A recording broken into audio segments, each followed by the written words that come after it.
já viu este conjunto de mapas, você deve achar que a Palestina perdeu seus territórios para o Estado de Israel ao longo dos anos.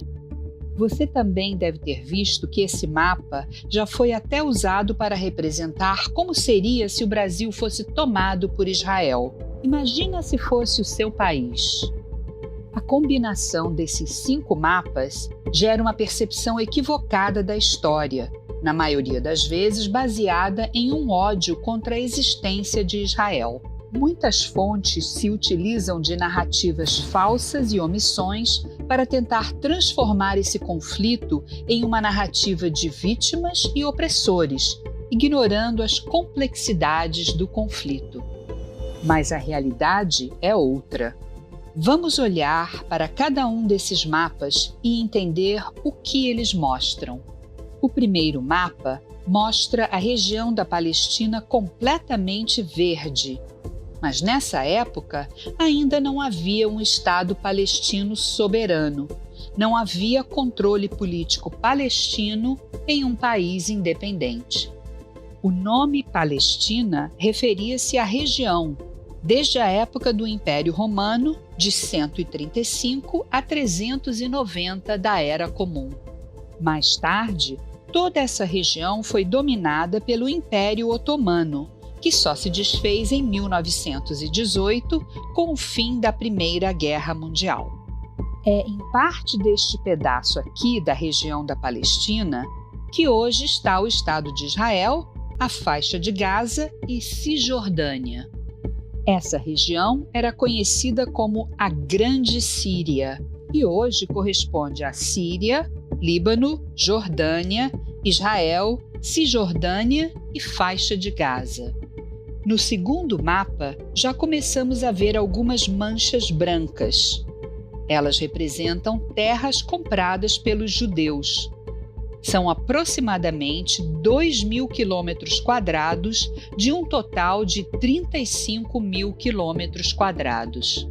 Enquanto as manchas brancas representam a propriedade privada de judeus, a parte verde mostra tanto o território aberto, dominado pelos ingleses, quanto a propriedade privada de árabes. Só que este mapa não diferencia o tipo de território mostrado, direcionando um leigo a pensar que, devagarzinho, os judeus começaram a roubar terras. O correto seria apresentar este mapa indicando em azul a propriedade privada de judeus e em verde a propriedade privada de árabes. A parte branca é o território aberto, à época não pertencente nem a judeus e nem a árabes, que estava sob o domínio do mandato britânico. Vamos dar uma pausa nos mapas da Palestina e contextualizar o que os ingleses têm a ver com o território.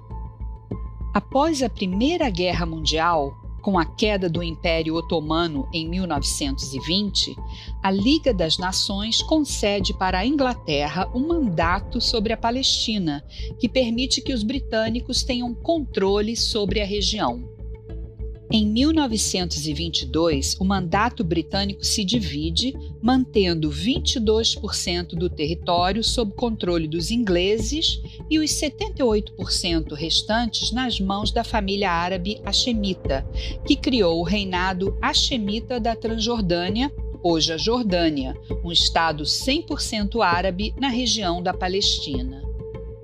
Os judeus eram proibidos de morar na região controlada pela família hashemita, podendo viver apenas no território controlado pelos ingleses.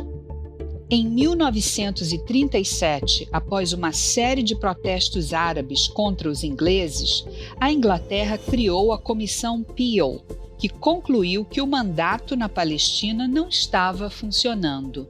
A comissão propôs a divisão do que restou da região da Palestina sob controle dos ingleses em 2 estados, um para os judeus e um para os árabes. Os árabes rejeitaram a proposta e intensificaram seus protestos. O episódio ficou conhecido como a Grande Revolta Árabe e durou até 1939.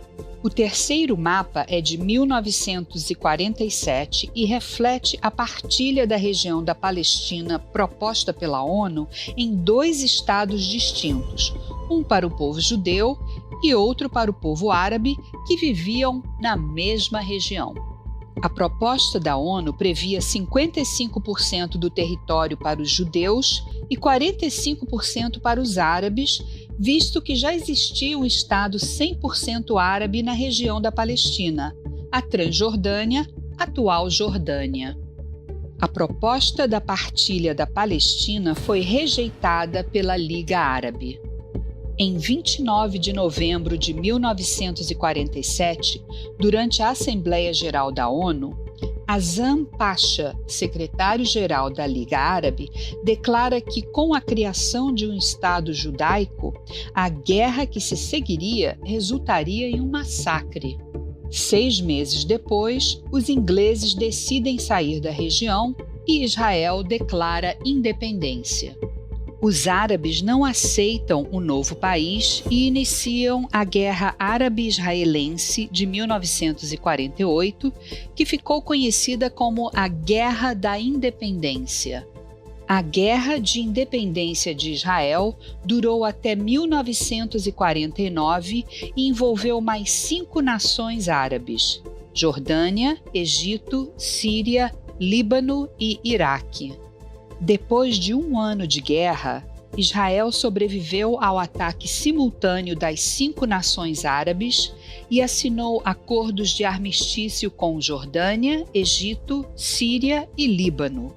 Com o final do conflito, Israel ganha controle de 78% do remanescente do território do então antigo mandato britânico na Palestina, o que nos leva ao próximo mapa do conjunto. O 4º mapa mostra o território de Israel após a Guerra de Independência. Ele vai ficar assim até 1967, quando eclode a Guerra dos 6 Dias. Na verdade, o mapa que representa corretamente o traçado da região nesses 18 anos, entre 1949 e 1967, deveria mostrar que após a Guerra da Independência, a faixa de Gaza ficou sob controle do Egito e a Cisjordânia da Jordânia. É importante frisar que as terras não foram tomadas de palestinos. Israel conquistou o território numa guerra defensiva. A Cisjordânia foi conquistada da Jordânia. As colinas de Golã foram conquistadas da Síria. E o Egito perdeu para Israel o Sinai e a faixa de Gaza. O último mapa do conjunto mostra a divisão dos Acordos de Oslo, de 1995. A Autoridade Nacional Palestina nasce de um acordo entre Israel e a Organização para a Libertação da Palestina, um governo interino palestino criado para administrar o território e a população palestina dentro da Cisjordânia e da faixa de Gaza. Israel retira suas tropas de 43% da Cisjordânia, onde estão as cidades palestinas, e de 80% da faixa de Gaza, em virtude da criação de um governo palestino que irá exercer controle sobre os territórios onde moram 90% da população palestina. Em 2005, Israel se retira completamente da faixa de Gaza. Portanto, o mapa 5 representa em verde o que é de controle 100% palestino. A ideia do processo de paz é que os palestinos possam controlar, a partir de um entendimento com Israel, as áreas verdes representadas no mapa 4. Porém, isso só vai acontecer quando Israel tiver a garantia de que os árabes aceitarão a legitimidade da existência do Estado de Israel como um país democrático e o lar nacional do povo judeu. Enquanto isso, nós, da Stand With Us Brasil, vamos continuar esclarecendo o que é falso e o que é fato sobre o Estado de Israel.